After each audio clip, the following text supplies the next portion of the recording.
ये सारी चीज़ें पाकिस्तान की तरफ से हुई, हमारी कार्रवाई क्या थी पाकिस्तान को पर पलटवार करने के लिए, पाकिस्तान पर हमला करने के लिए? देखिए, जब जिब्राल्टर, ऑपरेशन जिब्राल्टर हुआ था, उस समय भी हमारी सेना ने जो पाकिस्तान के इलाके थे वहाँ पर जाकर काफ़ी इलाकों पर कब्जा किया था। आपको शायद याद हो 1965 में अगस्त में हमने हाजीपीर पास पर कब्जा कर लिया था, जो एक बहुत इम्पॉर्टेंट पास है, उस पर हमने कब्जा कर लिया था। इसके अलावा तिथवाल के इलाके में हमने अंदर जाकर के काफ़ी पाकिस्तानी इलाकों पर कब्जा किया था।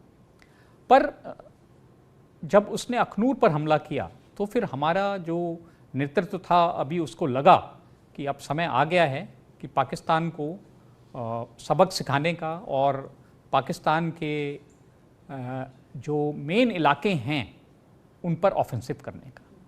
तो इसकी जो मेन प्लानिंग थी, मुख्य प्लानिंग थी, वो हमने 2 फॉर्मेशन से, हमारी जो 11 कोर थी जो पंजाब में डिप्लॉयड थी, उसने प्लान बनाया लाहौर के तरफ हमला करने का, और हमारी 1 कोर जो जम्मू के इलाके में थी, जम्मू और सांबा के इलाके में, उसने प्लान बनाया सियालकोट की तरफ हमला करने का।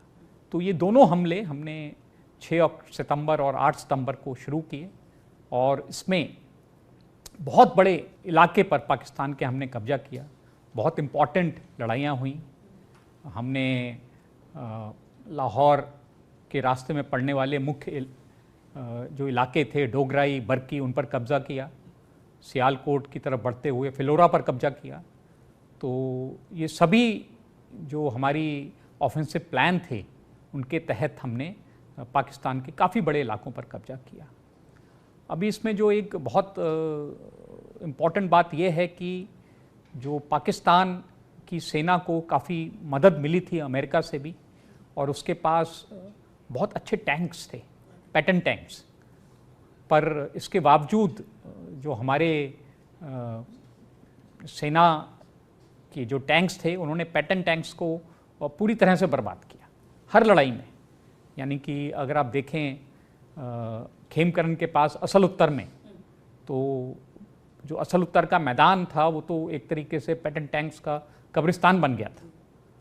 तो ये बहादुरी है हमारी सेना के जवानों की कि हमने पाकिस्तान के टैंक्स को बर्बाद किया और उसके इतने बड़े इलाके पर हमने कब्जा किया।